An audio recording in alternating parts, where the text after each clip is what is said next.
Bismillahirrahmanirrahim. Assalamualaikum warahmatullahi wabarakatuh.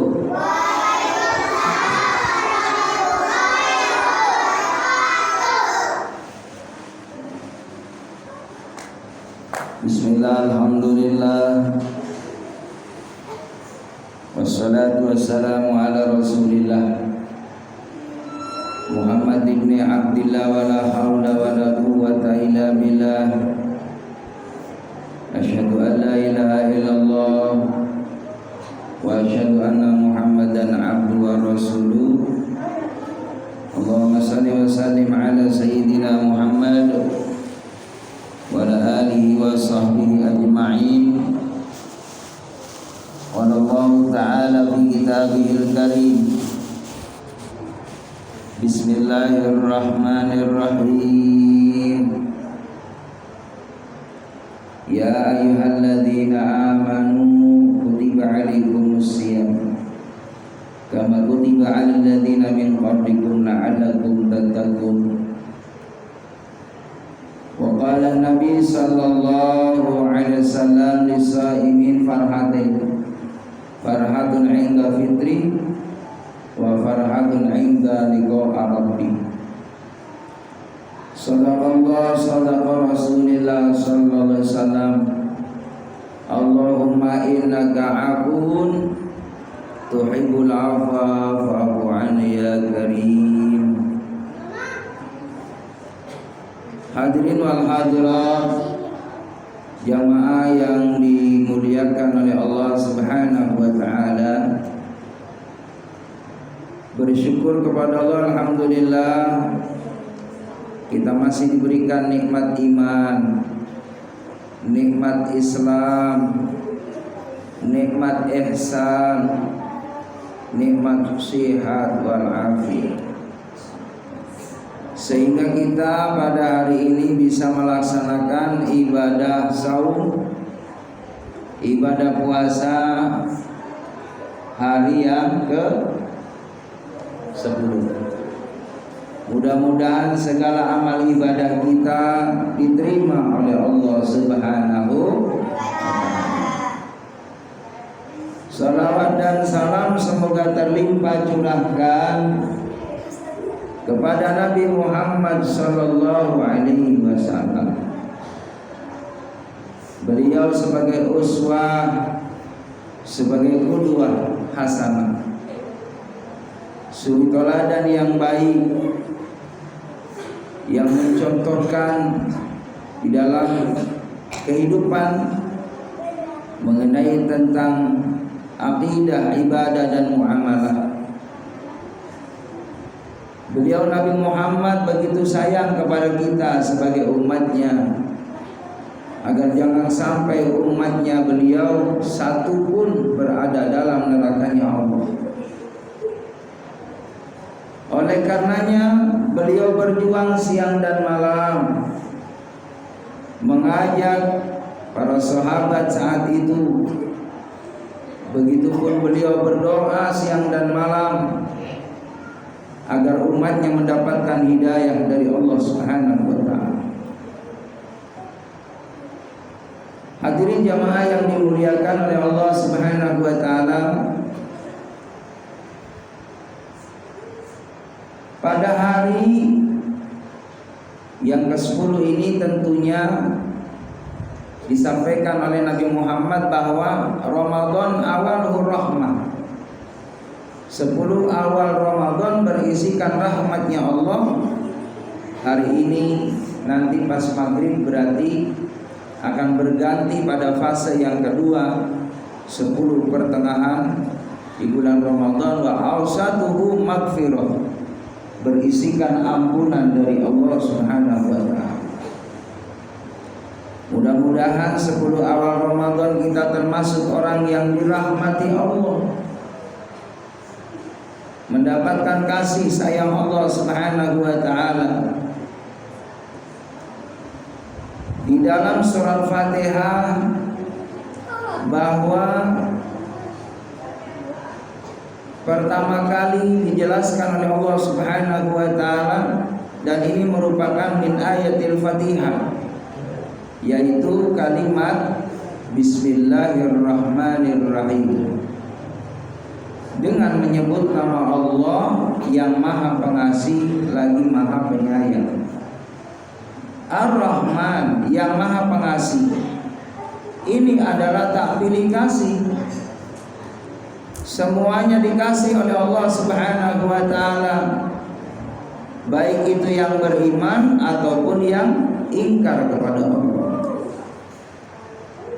Jadi Rahman ya Allah ini bersifat ammah kulla syai', artinya sifatnya umum kepada sesuatu ciptaannya, bukan hanya manusia, termasuk para malaikat, jin, syaitan, hayawan, tumbuhan, semuanya itu makhluk Allah yang diberikan Rahman ya Allah, kasih tak pilih kasih.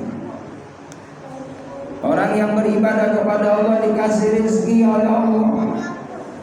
Begitupun orang yang tidak beribadah pun dikasih rezeki oleh Allah, karena itu bentuk rahmannya Allah.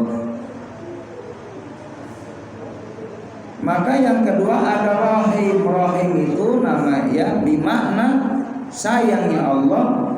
Tidak semua manusia disayang oleh Allah, karena ini kaitannya adalah rahman khassanul lil mu'minin atau lil muslimin, kekhususan bagi orang Islam, bagi orang yang beriman kepada Allah Subhanahu wa taala. Maka orang yang beriman dan melakukan amal yang soleh, dia akan diberikan balasan oleh Allah, diberikan tempat oleh Allah berupa surganya Allah Subhanahu wa taala. Makanya dalam ibadah itu sering Allah mengawali dengan kalimat amanu.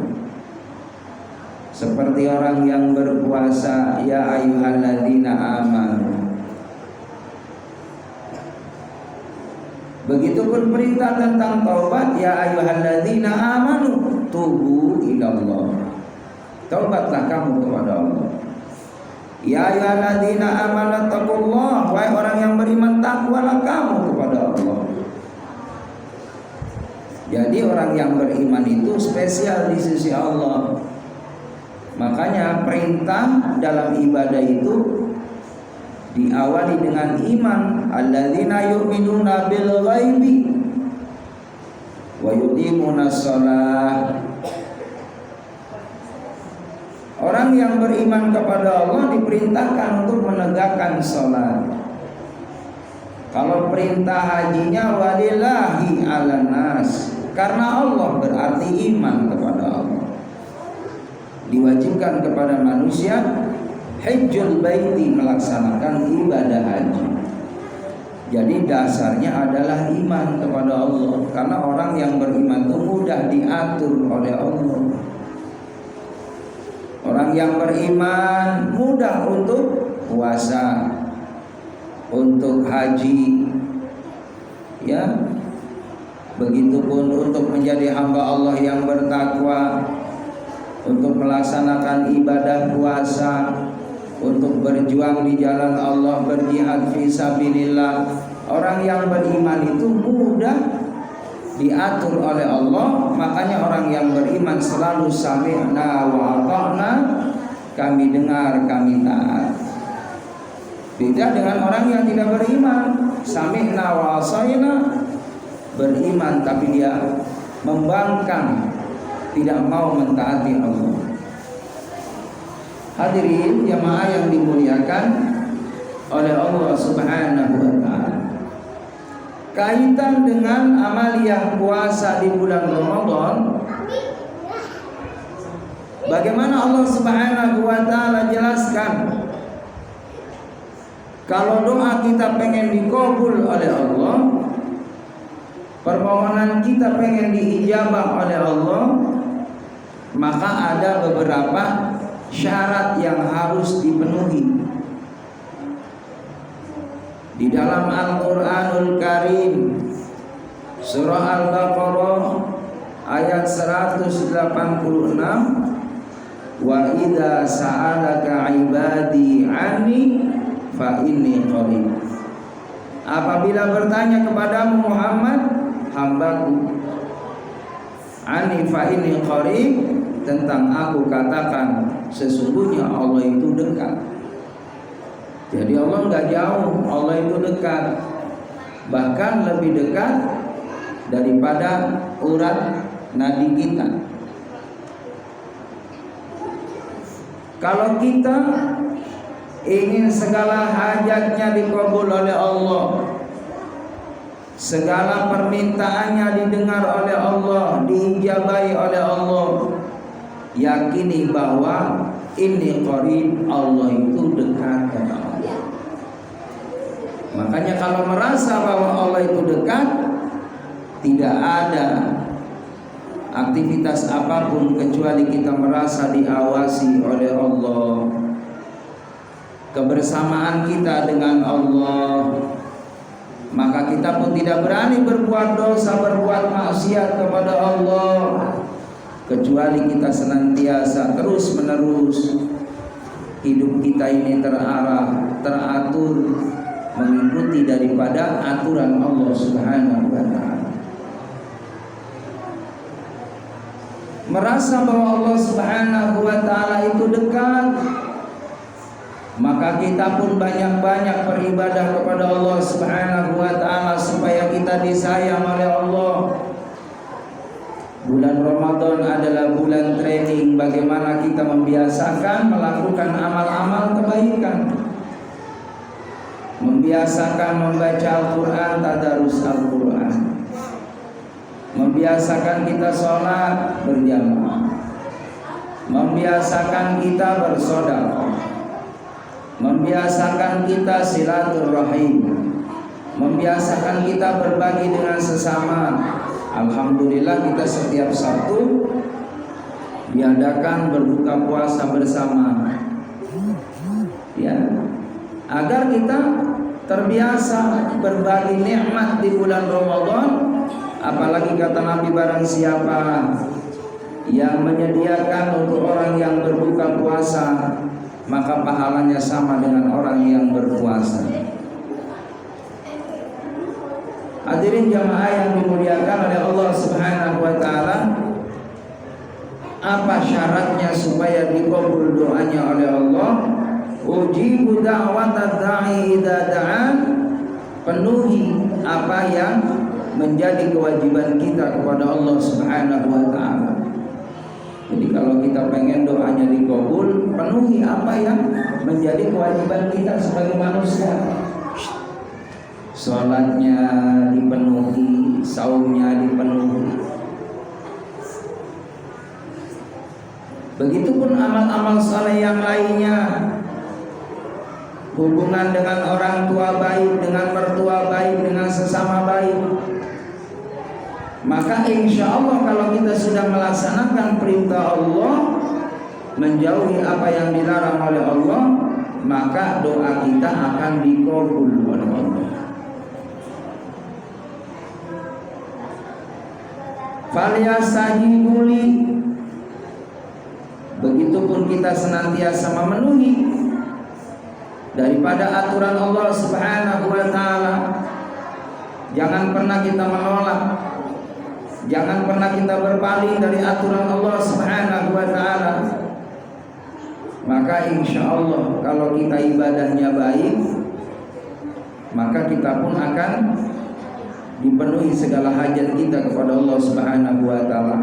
Ibadah yang kaitannya mahdhur ataupun ghairu mahdhur, yang wajib ataupun yang sunnah.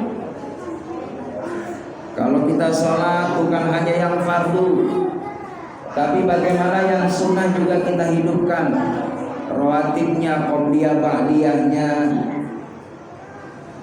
Kalau pagi hari biasain sholat duhanya, kalau malam hari biasain tahajudnya. Insya Allah kalau kita melaksanakan ibadah yang fardu dilengkapi dengan yang sunnah, maka akan mencapai kesempurnaan ibadah kita. Ada seorang sahabat bertanya kepada Rasulullah, "Ya Rasulullah, apa manfaatnya ibadah sunnah?" Maka ibadah sunnah itu untuk melengkapi kekurangan ibadah fardu. Karena nanti di akhirat akan dikoreksi amal ibadah manusia, dilihat tentang sholatnya, puasanya, zakatnya, hajinya. Ketika dilihat ibadah sholatnya ada yang kurang, maka Allah perintahkan, coba lihat adakah amalan sholat sunnahnya. Kalau ada amalan sholat sunnah, lengkapilah yang fardu dengan sholat sunnahnya. Kalau ibadah wajib, saumnya ada yang kurang, lengkapi dengan saum sunnahnya. Kalau ada zakat kurang sempurna, lengkapi dengan sedekahnya. Kalau ada haji yang tidak sempurna, sempurnakan dengan umrohnya. Maka itu manfaat ibadah yang sunnah. Selanjutnya wal yu'minu bihi. Kalau kita doanya pengen diijabah Allah, harus yakin dengan Allah, yakin dengan janji Allah, harus percaya sepenuhnya 100% bahwa doa kita dikabul oleh Allah Subhanahu wa taala. Jadi itu merupakan syarat bagaimana doa kita diijabah oleh Allah Subhanahu wa taala. Di antaranya adalah bahwa merasa Allah Subhanahu wa taala itu dekat dengan kita. Allah ma'i, Allah nadiri, Allah hadiri, Allah syahidi, Allah qaribu minni. Maka kalau ada dalam hati kita seperti itu, maka doa kita dikabul oleh Allah. La'allahum yarsyudun. Semoga ya la'allahum, agar mereka yarsyudun, mendapatkan petunjuk dari Allah Subhanahu wa taala. Mudah-mudahan insyaallah di 10 awal Ramadan ini kita diberikan kesehatan oleh Allah Subhanahu wa taala hingga kita melaksanakan ibadah puasa dengan baik. Juga mudah-mudahan memasuki malam yang ke-11 nanti malam kita senantiasa diberikan keistiqomahan melaksanakan sholat tarawih, karena tanda orang yang mendapatkan keistimewaan di bulan Ramadan adalah orang yang istiqomah saumnya dan tarawihnya di bulan Ramadan. Dia mendapatkan kemuliaan dari Allah Subhanahu wa taala. Itu saja. Terima kasih. Mohon maaf lahir batin. Assalamualaikum warahmatullahi wabarakatuh.